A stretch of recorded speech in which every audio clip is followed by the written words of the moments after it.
So a while ago, my Dodge Challenger ScatPack got stolen, we got it recovered, and then we sold it. So in this video, I want to give you guys the full story of everything that happened from beginning to end. So let's jump right into it.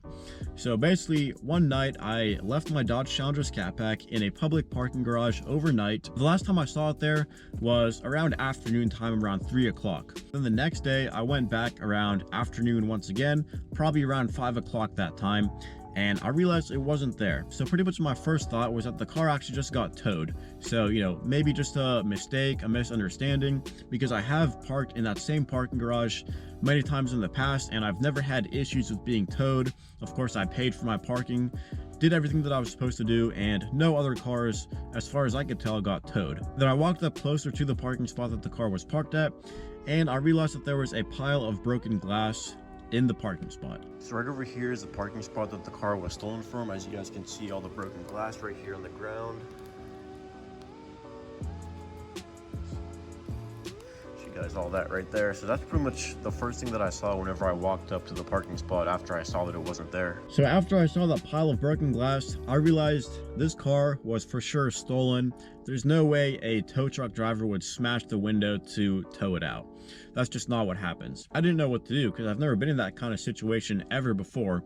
So I went to talk to somebody, in one of the properties around the area, and I told them what happened. I told them, my car was parked there the day before and it's not there right now, and there's broken glass on the floor.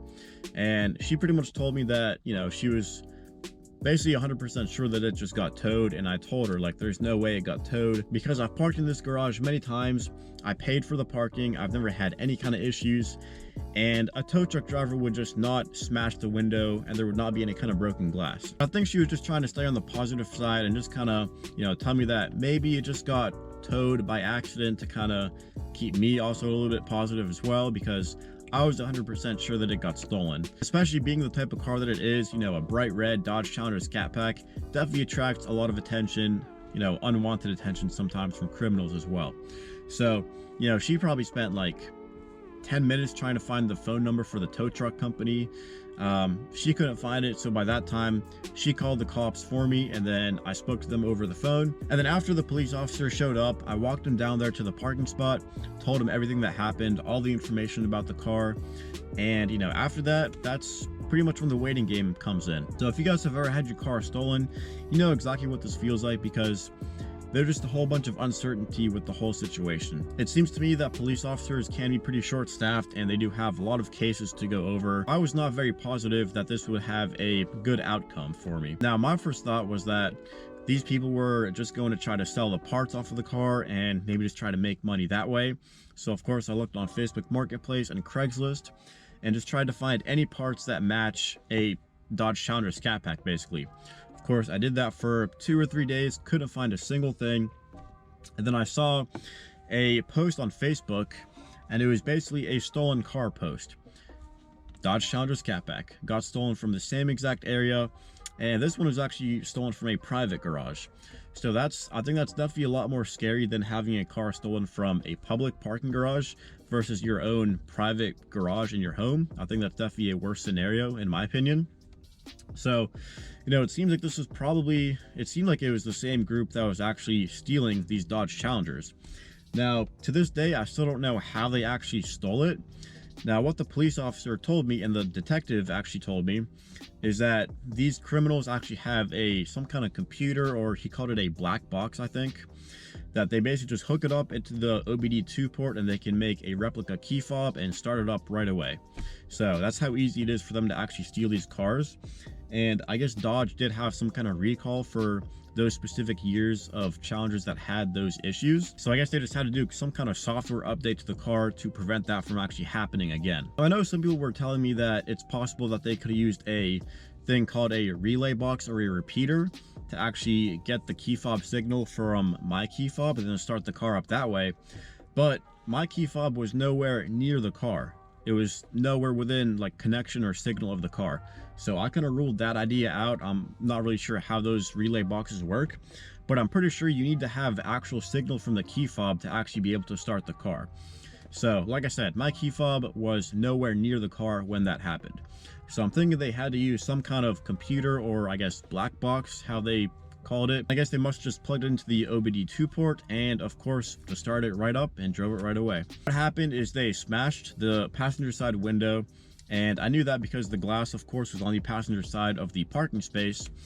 And one thing that I also noticed is that the time was also off. So I'm thinking that they smashed the window, got inside the car, maybe opened one of the doors, and that's when the alarm went off. So they disconnected the battery for about an hour because that's what the time was off by. So they disconnected the battery to make the alarm go off. Maybe they, drove off and kind of waited it out to see if anybody would be notified by the alarm going off and see if anybody would come down to check on the car just so they wouldn't get caught. So I guess they came back after an hour of the car still being there and nobody came to check on it, so they kind of knew that they're in the clear to go ahead and move forward with this theft. So that's kind of just my own speculation. I don't know if that's actually what happened, but that's kind of what I'm thinking, just because the clock was off by about an hour. So they also did open up the fuse box because I noticed that the little cover or the lid for the fuse box was pretty loose, so they must have done something back there as well. Then of course also the dash panel was very loose as well, and also the panel underneath the steering wheel. So my thought with that is that they pretty much took apart the entire interior of the car and maybe tried to search for a GPS tracker that was in the car maybe. Or maybe they wanted to cut some of the wires for maybe the navigation system, even though I didn't have one. Maybe they wanted to cut the wires for the radio. I'm not really sure what happened, but I didn't see anything weird or anything that looked off whenever I looked underneath the dash panel or underneath the little panel under the steering wheel that was loose as well. So I'm really not sure what they were trying to do there. So after searching Craigslist and Facebook Marketplace, I decided to try to take matters into my own hands, and I went and talked to the security people for that parking garage. And I wanted to kind of review some of the security footage and maybe see if I could at least see what time they stole it, so I could provide the detectives and the police with some more information, because unfortunately it didn't really seem like they were in any kind of like priority or rush to actually find this car, which to me is kind of understandable, because I do understand that of course there are a lot more higher priority cases that need to be solved right away, and a stolen car probably isn't at the top of that list. So basically what they did is they put out a be on the lookout alert to all the police officers, which would also notify them if they pass through a toll booth, for example, by searching the license plate. But of course criminals aren't that dumb. Of course some of them are, but of course these criminals definitely did not sound super dumb, because they kind of planned out this whole thing. So what I mean by that is, of course, they took the license plate off, so there's no way to actually identify the car by driving through a toll booth or just looking at it, for example. So they took the license plate off and replaced it with a fake paper temporary tag. So of course if they go through a toll booth or if anybody sees the vehicle, they're not going to be able to identify it just by looking at the license plate. So after talking to the security people of that parking garage, I realized that I wasn't going to be able to get anywhere with them, because they pretty much told me that they have to have a police request for me to actually be able to look at the security footage, or for them to actually just be able to release it to anybody, which kind of makes sense because I'm just some random guy off the street walking into their office asking if I can look at the security footage with no proof or anything. So that was pretty unfortunate that I wasn't able to actually help the police in any way possible, because my plan was just to look at that security footage, get any kind of information that I could gather on my own, and provide that to the police to kind of help with their own investigation. Like I said, it didn't really seem like they were actually able to start the investigation at all. But then after about 3 days, I received a call at night. It was probably like 9:30 at night, and it was a police officer. I knew it could be either good news or very bad news, as in the car's destroyed. So it was actually very good news, because he called me and told me that the car has been recovered and it has minimal damage and it's currently sitting in a towing yard. Now this is kind of where the story gets pretty interesting. I asked him how they actually found the car, and he told me that he just got to the car. They just sent him out there to verify if that indeed was the car, and he also had to take an inventory of the car, try to get some fingerprints and all that fun stuff. He didn't actually find the car, and he also didn't know how it was found either. So once I actually got to the towing yard to actually pick the car up, I asked him how they found it. He told me that it was parked in a apartment complex in a reserved parking spot, but it didn't have a parking permit. So I guess maybe the management company of that property called the tow truck because it was an unauthorized vehicle parking there, or maybe the vehicle was taking up somebody's spot that actually had that parking spot reserved. So I don't know, it could have been a number of different things, but I guess whoever called the towing company was the person who actually found the car. So it kind of blows my mind that they would go through, so much planning to actually steal this car, but then make such a simple mistake of leaving it in a reserved spot without a parking permit. Either that, or they just were trying to get rid of it. Maybe they abandoned it there. Maybe they just wanted to have it found. But that's kind of what I'm thinking, is that they just kind of abandoned the car there because they just wanted to get rid of it and not have that kind of risk. That's kind of my own speculation. So I got extremely lucky that the car was actually found in the condition that it was in. Now, it was kind of weird because it was 30 miles away from where the car was stolen from.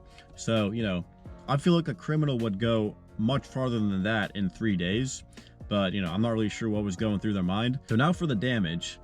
The car literally had barely any kind of damage, except it did have a dent in the passenger side fender in the front. Now, it's nothing crazy, but you can definitely notice it. Like, you can see right there. You can see like how, I guess, like concave it is right there. And in addition to that, of course, it had a whole bunch of broken glass scattered on the inside because, of course, when they broke the passenger side window, the glass pretty much went everywhere. Starting off here, let me show you guys what it looks like in the rear. So there, right behind the passenger seat, you can see all that broken glass right there. Some on the rear seats right there as well. See some more right there. A little bit on the seat right there.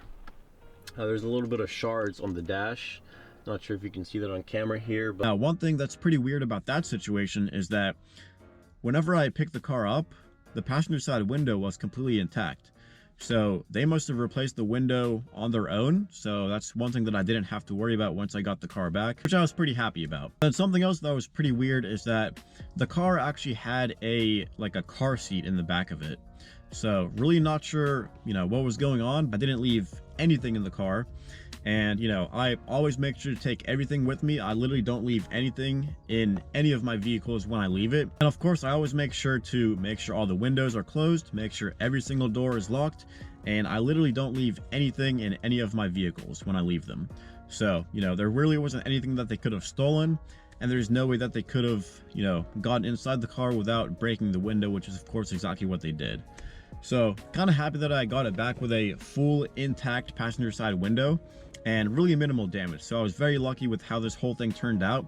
And, like I said, it was basically found by accident. So super lucky that I actually got the car back. And then about a week later, I got a phone call from a detective, and he basically told me the same thing the police officer told me, is that, I need to take it to the dealership and make sure that I get the software updated so this doesn't happen again. And of course, and I asked him if they found the criminals or anything, or found any kind of more information about the case or anything that happened.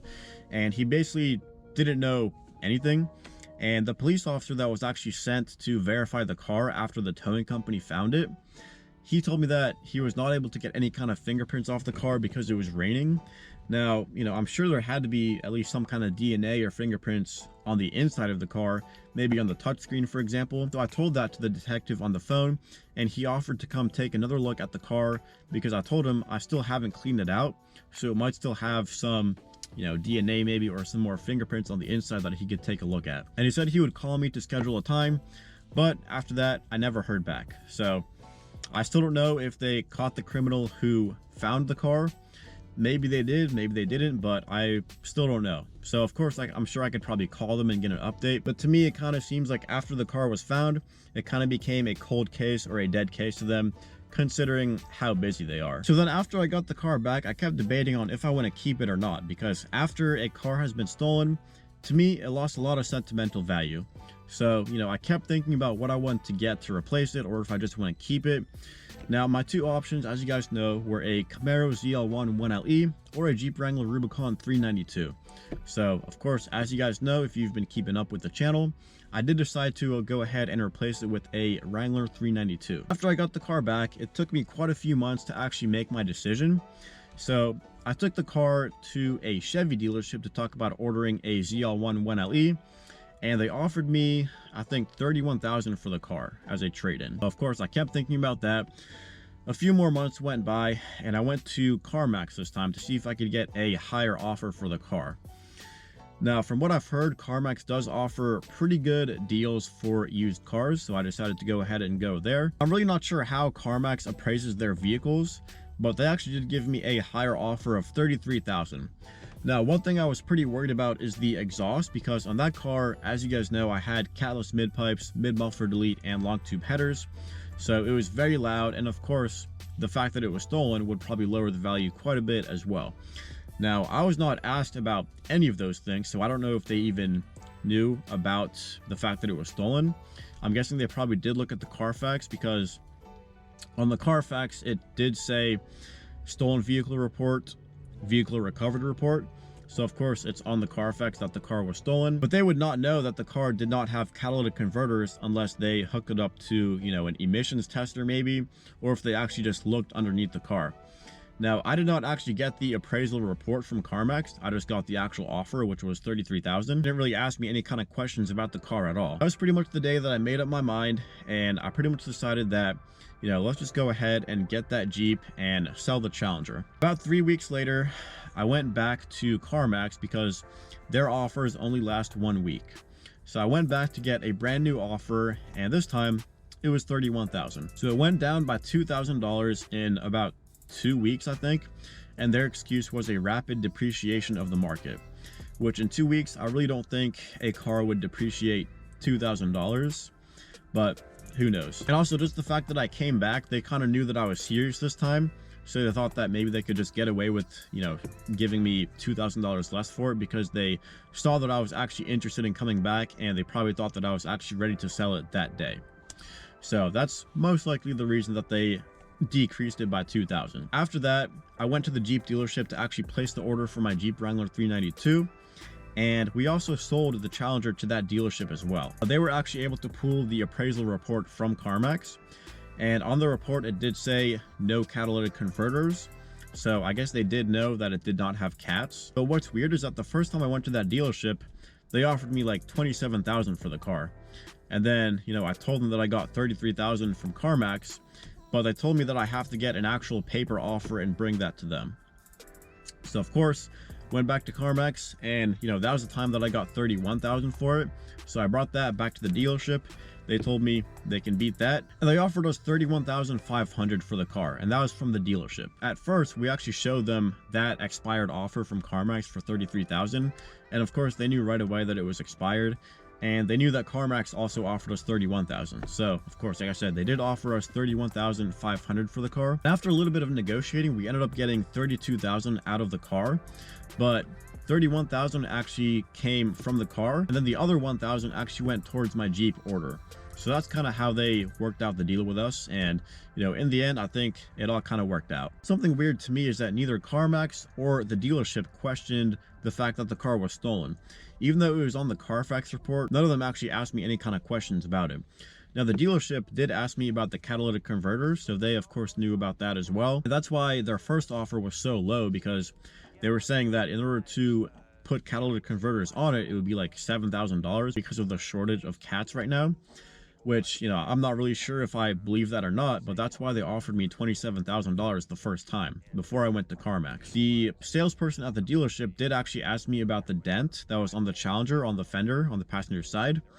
But of course, I just said that whoever was driving the car accidentally hit a column backing out of a parking space.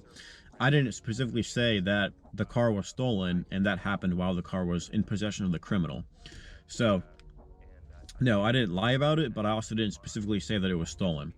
But of course, the dealership did pull the Carfax report. I'm sure they probably did look at it. Maybe they just kind of trusted CarMax's offer as well. So overall, I think it all worked out in the end. And of course, I'm always going to miss the Challenger, but I do really think that I'm going to be able to enjoy the Wrangler 392 a little bit more than I was able to enjoy the Challenger, especially because I can take it on more off-roading trips, explore more areas, and of course it does have that big 392, so of course I can still have some fun with it on road as well. And of course the Camaro ZL1 1LE would have been a whole bunch of fun as well, but I feel like it's just way too impractical, and I hate using that excuse when talking about cars because, you know, who wants a practical car? But you know, in my current situation, I really did want something more practical and something fun as well. So I think the Jeep Wrangler Rubicon 392 kind of like fits that description perfectly, in my opinion. So Another thing with the ZL1 is that it's a strict track car, so to actually enjoy it to its full potential, I would have had to take it to an actual track, and that can get very expensive when it adds up. Now with the Jeep, I can basically drive it anywhere that I want to and explore new areas, and if I want to take it to an off-road park, it's probably much cheaper than taking a ZL1 to a track. So that's kind of my whole thinking and logic behind picking the 392 Wrangler instead of the ZL1 1LE. I do have a whole video going way more in depth on why I actually decided to go with the 392 instead of the Camaro. So if you want to check that video out, I will link it down in the description below. Very excited to get my Jeep Wrangler Rubicon 392. Of course, we'll always miss the Challenger as well. But I did order the Wrangler. It's probably been around like 3 months now, and they told me it should take about 5 to 6 months for it to be delivered. So I'm very impatient. Basically, the salesperson texted me the VIN number as well as the kind of like order form, and it said fixed schedule, which to me that means that it's scheduled for production. But for some reason on the vehicle tracking website, on Jeep's website, it's still stuck on step 1, which is order confirmed. Now step 2 is scheduled for production, and the VIN on the website still says TBD. So it seems like the website is very far behind and it's lagging a lot. It's probably like a month behind by now. So really not sure why that website is that far behind, but as far as I know, I have a VIN number now, and it seems like it is scheduled for production. So the next step is for the Jeep to be in progress and actually being built. The next step after that is for it to be built. Next step after that is for it to be shipped, and then final step is delivered. So we still have a good amount of time to go. Of course, like I said, it's been around 3 months now, so we're about halfway through the estimated time that they told me, but who knows, it could be less, could be a lot more. So we'll just have to wait and find out. But I hope you guys do enjoy the 392 Wrangler content when I finally get it. So like I said, guys, just wanted to give you guys a full story from beginning to end on the Challenger. Just wanted to put everything all in one video, since I do have many different video clips talking about specific topics of that whole event situation. So just wanted to put everything all in one video and tell the story from beginning to end. So hope you guys enjoyed this video. If you have any questions or comments, make sure to drop those down in the comment section below. If you guys have any video suggestions, make sure to drop those down in the comment section below as well. And if you guys liked this video or found it entertaining, make sure to like, comment, and subscribe. And as always, thanks for watching.